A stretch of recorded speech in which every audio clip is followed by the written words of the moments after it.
should one deal with teenagers? I think you're a little too old to deal with teenagers.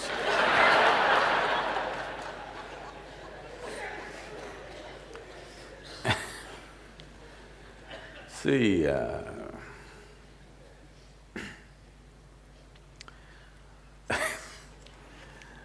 every age is a problem. No, I'm talking about the ages. Stone Age was a problem. Iron Age was a problem, Bronze Age is a problem, Computer Age, serious problem. Isn't it so? Middle Ages were serious problems. Modern age is immense problem. Teenage, another problem.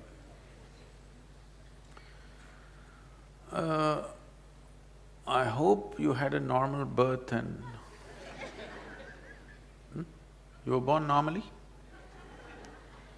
So if you were born normally, you were born like this and slowly grew up and somebody counted your age and you also passed through 13, 14, 15, which you are referring to as teen.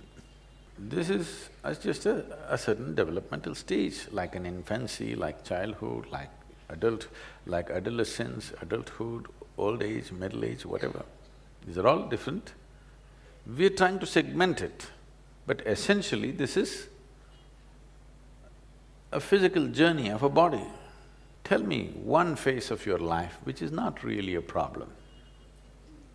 Some are suffering infancy problems, some are suffering toddler problems, some are suffering childhood problems, some are suffering teenage problems, some are going through middle age problems, some are going through old age problems, some have transcended all problems. Yes? If you look at it in this context, every phase of life is a problem, then death is the only solution. If you look at every aspect of life as a problem, what is the solution? Death is the only solution. Now, the moment you identify every phase of life as a problem, unconsciously you start seeking death. Please know this, for yourself and those around you. You do not know this, but you're creating an ecosystem in your mind where the solution is to be free from all this. You came here to experience life. Instead of calling these different facets of life, you're calling it different problems that you have. If you die, you will have funeral problems. Because it's not easy to have a funeral in Mumbai city. No more dignified funeral, isn't it? Yes? There is no four people carrying you, your whole family and friends walking behind you with a drum. No more like that, boom, pee, pee, pee, stuck in the traffic. Even dead, you're stuck in the traffic.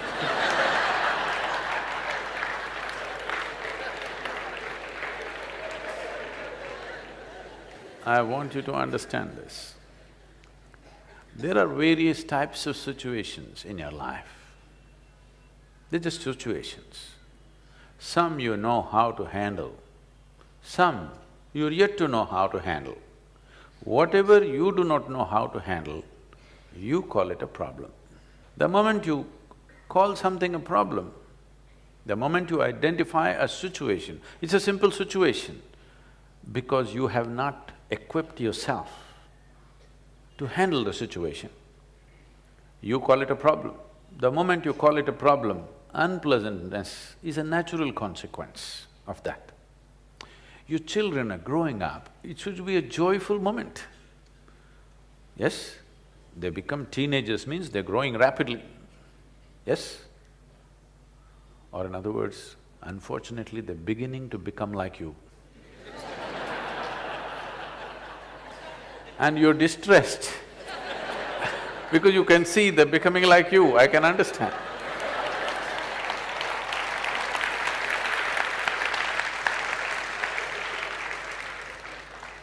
No, Sadhguru, that is not the problem. They're beginning to become something different. They don't even look like my children anymore.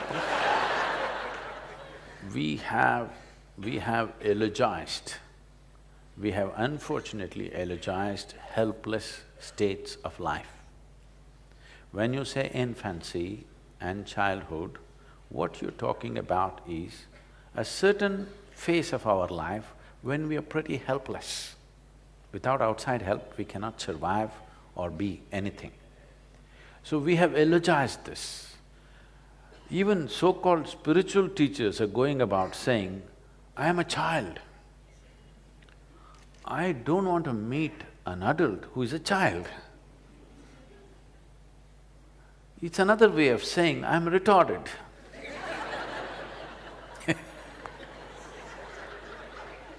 If you are stuck for your life in a 6-year-old's body, you are called dwarfed, isn't it? I'm using bad words, I know, it's not politically correct words. Okay, you are height impaired. Vertical impairment has happened to you. If you are stuck in a 6-year-old's mind, you are mentally retarded. No, you are what? Huh?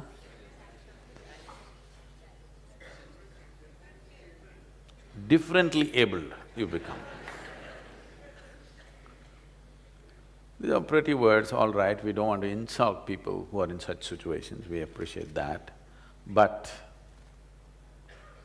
if you are eulogizing that state of a helpless phase in our lives, which is childhood, where without somebody else's support we cannot exist. If you eulogize that, you will remain that way forever, and that's what has happened. I cannot live without you. Do not understand this as some kind of a love affair. It is just like saying, I cannot walk without a crutch. I'm fine the way I am, but still, I'm willing to include you and involve my life with you. This is of great value. I cannot live without you is not of any great value.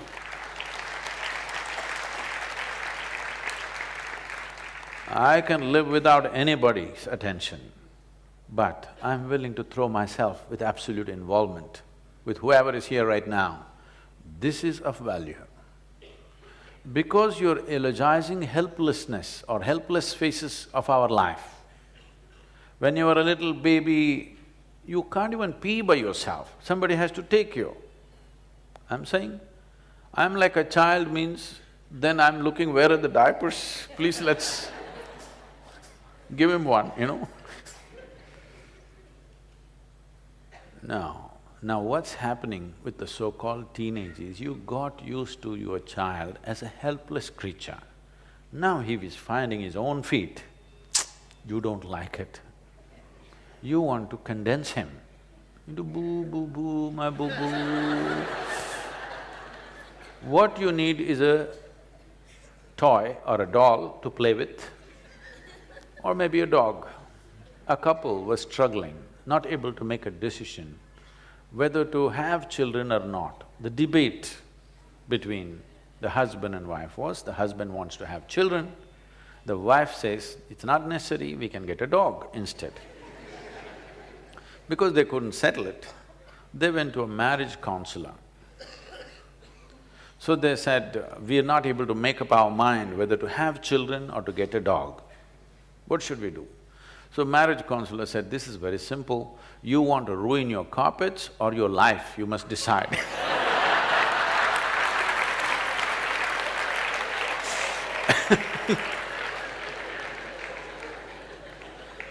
So, you must understand this.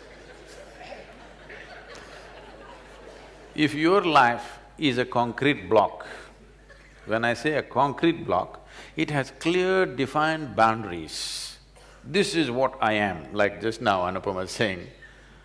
Even a little child is saying, this is how I am. That means I've become a concrete block. Because a certain amount of stupid information has come my way, with this I have formed a definition of what I am. So once I have formed a clear concrete block kind of definition to who I am, if two concrete blocks meet with great passion, what will happen? If there is a loose boundary to you, if two people come with great passion, wonderful things of union may happen. Otherwise, two concrete blocks clash, what happens? You know, friction. Friction and breaking of one of the concrete blocks or both will happen. So, once you become like a concrete block, you should not beget more concrete blocks, because you're incapable of including another life as a part of yourself. Because you have defined the boundaries of who you are so absolutely, you should not even get married if you ask me, because two concrete blocks living together, all right, it may make a house, it'll not make a home.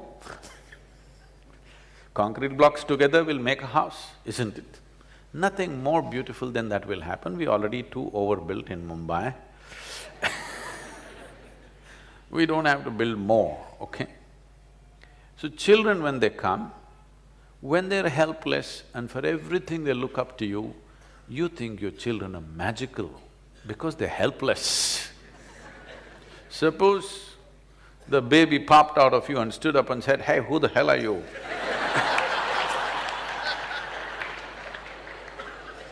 You won't like this baby. But he takes 14, 15 years to ask that question.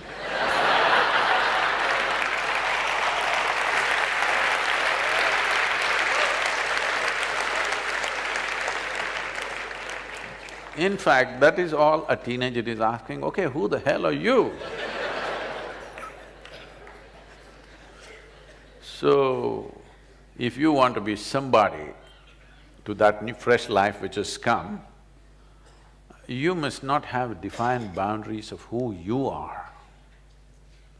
Like when the child was infant, when it crawled, you crawled with him. Now your teenager wants to swing, you must be able to swing with him. No, you still wants to crawl with him. He's not interested. He's beginning to ask. Parents are looking ridiculous in the eyes of adolescents. Yes or no? Didn't your parents look ridiculous in your eyes? Unless you were old by the time you were 12.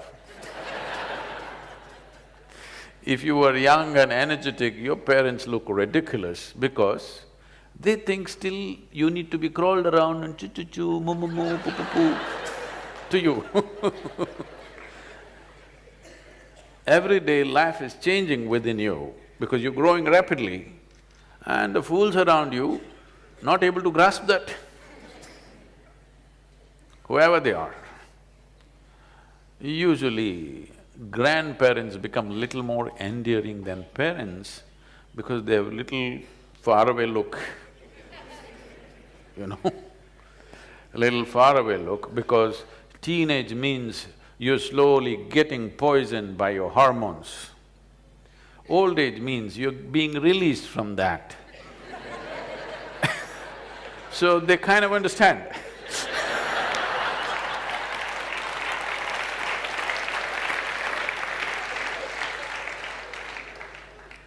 So those of you who are in middle age have no clue where the hell you are. Even historically, the Middle Ages represent a confused state of mind. So don't deal with your teenagers. Please make yourself available to be dealt by them. Make them responsible for everything. 1 month, I'm telling you, 1 month you have the courage to hand over your monthly income to them and say, manage the house. Just give them responsibility. You will see dramatically it will change, you know. Because you must understand, I have been a telephonic father, okay? From the age of 3.5 months, my girl traveled with me, alone in the car. We built the Isha Foundation in a Maruti 800, traveling thousands of miles. In one calendar year, or actually in 14 months, I did 135,000 kilometers on my Maruti, okay. So, she was 3.5 months old, one hand on her in the front seat, strapped, and my right leg doesn't go easy, you know, boom. So, she grew up in the car till she was 4 years of age. I thought I'll never send her to school because we had bonded and she had such wisdom because she's seen the road, she's seen the people, she's been in all kinds of families. I thought I shouldn't mess this up by sending her to a school. But you know, that age group, that company, unless you have a whole cricket team of children at home, just one child doesn't work, just keeping them alone because they may become too old when they're young. So I put her to school after that. After that, she's always continuously in one hostel to another. And… but we kept a very active engagement thanks to the cell phones.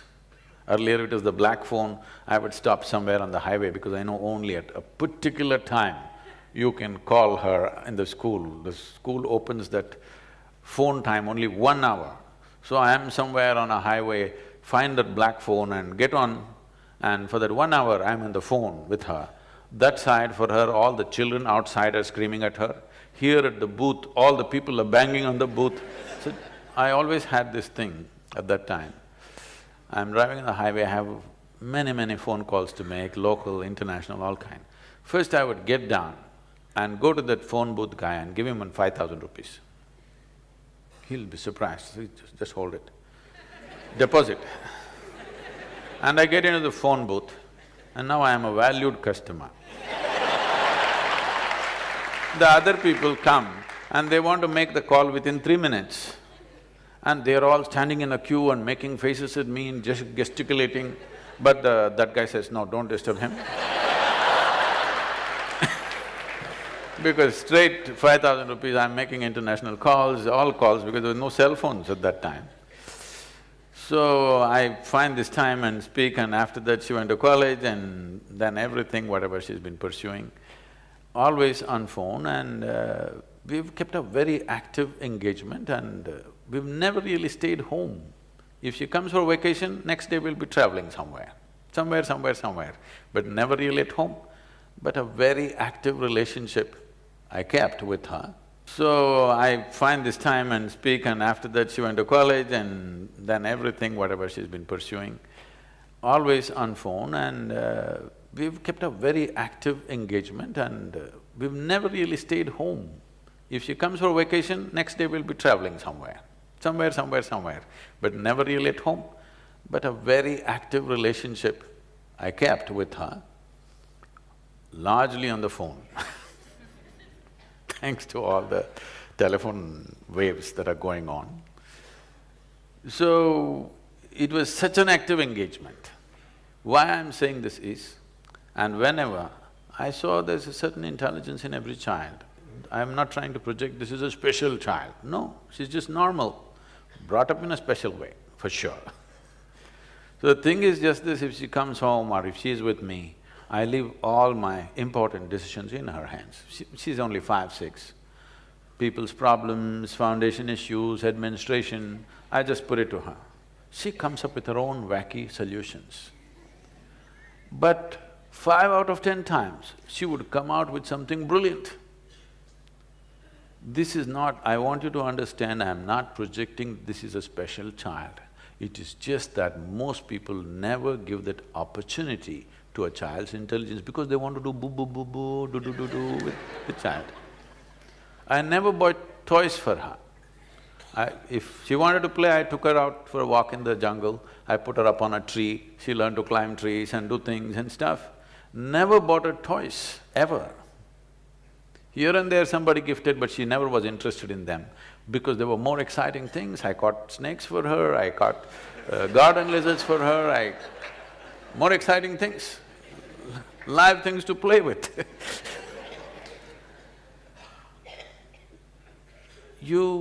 if you want to really do something with your children, you must allow them to expand, because that's all they're trying to do.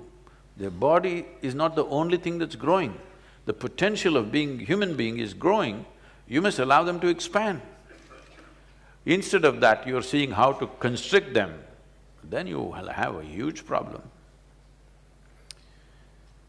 Whether if you have boys, you will have one kind of problem. If you have girls, you will have another kind of problem. If you try to restrict, you think restriction is a good way of controlling life. No. Responsibility will put them on the track.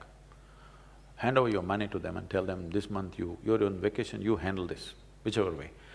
You're afraid, maybe he'll go and blow it up, what'll happen tomorrow? If he blows it up, what happens to you will happen to him also. Let him go through it for a month. Of course you can keep some reserve, but let him understand if he blows it up tomorrow morning, there'll be no breakfast.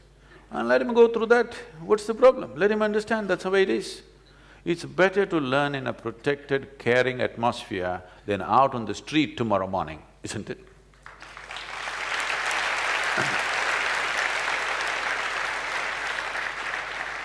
And above all, drop this damn thing that your child belongs to you. If you think this child belongs to you, when he's just coming into teens, he's telling you, God damn it, I don't belong to you. That's all he's trying to tell you, which you're not able to digest. Another life does not belong to you. If another life has chosen to be with you, please cherish that. It's a tremendous thing. Whether it's your husband or your wife or your children, they don't belong to you. You don't own them in any sense. If you don't get it, you will understand when you die or they die. They don't belong to you. Another life has chosen to come through you or be with you. Cherish that, value that. Don't think you're the owner of this life. You're not. So if you believe that you're the owner of your life, a teenager is beginning to make his own statements, well, you don't goddamn own me. He's just telling you that, that's all, in his own language. Yes or no? They're just telling you, you don't own me. But do they as another human being, you think they don't want to be included? They definitely want to be included. So, teenage means there are many things, because one thing is, your intelligence is being hijacked by your hormones. So certain things are happening. Suddenly the world doesn't look the same. Some scrawny little girl in your neighborhood who you had nothing to do with, suddenly there are little bumps on her body and your chemistry is poisoned. You look at her, suddenly it's a new world. The whole world is looking different. What was just people are suddenly becoming male and female. It's not a small change, you know.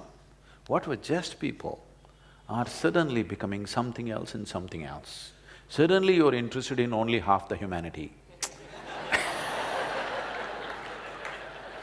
It's a huge change. You will see boys don't even look at their mothers directly because they still can't take their eyes off the body parts. You must understand this, that it is new and he's like trying to come to terms with it. If you were a good friend, if they had problems, if they had struggles, they would talk to you. Because most parents are lousy friends, they make other friends and those friends give their own wacky advice because they're also in the same state. It is best if your child has a problem, they come to you, isn't it? Yes? But they will not come to you if you are a boss. They will not come to you if you have ownership over that life. They will not come to you if you are that horrible father or mother. They will come to you if you are a good friend. Because when they have problems, it is natural for them to seek a friend. So make sure from an early age that you are their best friend. Till they reach 18, 20, you are their best friend. Make it that way. And this you have to earn, this will not drop because you delivered them. Because you delivered them, you get the title of mother and father. You will not get the title of a friend. This has to be earned an everyday responsible behavior from you.